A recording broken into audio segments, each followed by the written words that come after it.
Tirmidhi में है कि नबी अलैहिस्सलाम ने फरमाया, जो शख्स यूनुस की दुआ से अल्लाह की तरफ मुतवज्जे हुआ कभी मारूम नहीं लौटेगा। ला इलाहा इल्ला अंत सुब्हानका इन्नी कुन्तु मिनज़ ज़ालिमीन। सर क्या बात है, क्या बात है।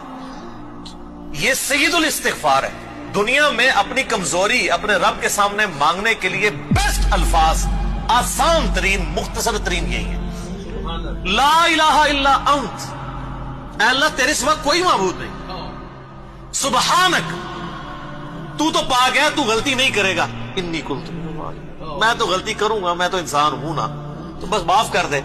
सर ये चीज ऐसी ट्रिगर की है अल्लाह को कि एक शख्स ने, जिस पे अल्लाह का गुस्सा ऐसा है कि सूरह अस-साफ़ात में आया कि अगर यूनुस मछली के पेट में हमें उन अल्फाज के साथ ना पुकारता तो उस दिन निकलता जिस दिन मुर्दे अपनी कब्रों से निकलेंगे।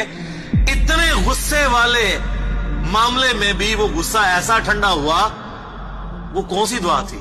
यही थी। और दुआ कैसी ट्रिगर किया, अल्लाह मैं इंसान हूं तो गलती तो करूंगा, तो तू तो गलती नहीं करता, तो माफ कर दे फिर मुझे, सॉरी। क्या बेस्ट दुआ है।